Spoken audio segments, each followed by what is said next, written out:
ദിമാഷ് വലിയൊരു റബ്ബർ കർഷകനാണ്. റബ്ബർ കൃഷി ഇഷ്ടപ്പെടും. ഞാനാണ് ഇതിൽ ഒരു ABCD അറിയാത്ത ആളാ. എന്താണ് മാഷെ ചെയ്തേക്ക്? ഇവിടെ ചേട്ടൊക്കെ പറ്റി ഇവിടെ എന്തൊക്കെ ആക്കി വെച്ച എന്താണിത്? ഇത് റബ്ബർ ടാപ്പ് ചെയ്യാന്ന് പറയും. ഇവിടുന്ന് ടാപ്പ് ചെയ്ത് ഇതിനെ ഒരു ചില്ല് അടിച്ചു കൊടുക്കും. അപ്പൊ ചിരട്ടയും ഒക്കെ വെച്ചിട്ട് ഇവിടെ എന്ത് ചെയ്യും, പാലെടുക്കും. അതിലിപ്പോ കാണുന്ന വെള്ള പാലാണോ? അത് പാലെടുത്തതിന് ശേഷം ബാക്കി വന്ന അല്പം റബ്ബർ ഉറച്ചതാണത്.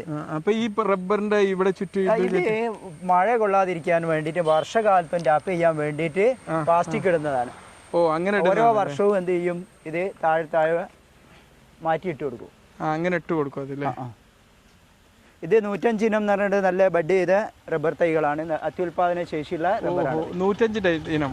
105 ഇനം എന്ന് പറയുമ്പോൾ എന്താ? അതൊരു പേര് കൊടുത്തതാണ് നമ്മള്. പിന്നെ എന്താണ് ഇതിന്റെ ഒരു പ്രോസസ് എന്തൊക്കെയാണ് സംഭവിക്കുന്നത് ഇവിടെ? എങ്ങനെ, അത് ഒരു പ്ലാറ്റ്ഫോം ആയിട്ട് അവര് കൃഷി ചെയ്തിരിക്കും. പ്ലാറ്റ്ഫോം ഉണ്ടാക്കിയിട്ടാണ് മൊത്തത്തിൽ അവര് പ്രത്യേക ക്രമത്തിലാണ് തൈകൾ നടുക. അത് നല്ല സംരക്ഷണം കൊടുത്താൽ മാത്രമേ എന്ത് ചെയ്യൂ, അത് വളരുള്ളൂ. ഇതിപ്പോ ഒരു ഷീറ്റ് കിട്ടിയത് അല്ലല്ല, ഇത് ഒരു 5-8 മരത്തുനിന്ന് പാലെടുത്താല് ഒരു ഷീറ്റാവുള്ളൂ. അപ്പൊ നല്ല കഷ്ടപ്പാട് തന്നെയാണ് ഇവർക്കല്ലേ? കഷ്ടപ്പാടാണ്, ലാഭകരവുമാണ്. അതായത് ഒരു റബ്ബർ മരത്തിന് നിത്യവും 10 രൂപന്റെ ഒക്കെ വരുമാനം ദിവസം കിട്ടും. അപ്പോൾ നിത്യ വരുമാനമുള്ള ഒരു ഇതാണ്. അതായത് ഒന്നരാടിന്, അതായത് ഇതിന് കൃഷി ടാപ്പ് ചെയ്യാം. ഇതിലൊക്കെ വെള്ള കാണുന്നതൊക്കെ അത് അതിന്റെ റബ്ബർ പാലാണ്. അത് നിത്യം വന്നിട്ട് ടാപ്പുകാര് കത്തി ഉപയോഗിച്ചിട്ട് ഇതൊന്ന് ഇളക്കിയെടുത്തിട്ട് എന്ത് ചെയ്യും, അതിനും വില ഉണ്ട്.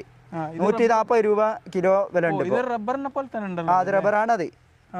അത് കത്തി ഉപയോഗിച്ചാൽ ഇളക്കിയെടുക്കാം. പണ്ടൊക്കെ നമ്മള് പന്ത് ഉണ്ടാക്കാനും അത് തന്നെ, അത് വന്ന് പന്ത് ഉണ്ടാക്കാൻ അവിടുന്ന് മെല്ലെ ഇളക്കിയെടുക്കാം. കണ്ട,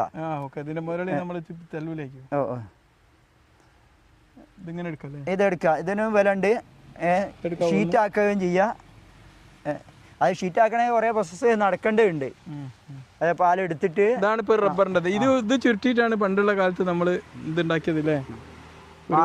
പാലൊക്കെ എടുത്ത് ഡിഷിൽ ഒഴിച്ച് അതിൽ ആസിഡൊക്കെ ഇളക്കി റബ്ബർ ആണ്ടോ.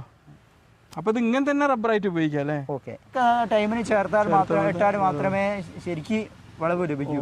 ഓക്കെ, താങ്ക് യു മാഷെ. ഏതായാലും നിങ്ങൾ സ്കൂൾ കുട്ടികൾക്ക് വെറും എന്താ പറയുക പാഠപദ്ധതി മാത്രമല്ല, ഇതുപോലെ പല കാര്യങ്ങളും നമുക്ക് ഈ ഒരു വരവ് തന്നെ മാഷെ എനിക്ക് ഒരുപാട് അറിവുകൾ ഷെയർ ചെയ്തു. ഓക്കെ, നന്ദി പറയാണ്. എങ്ങനെ മാഷെ? ഇത് വലിയ കുഴി കുഴിക്കുക, അതായത്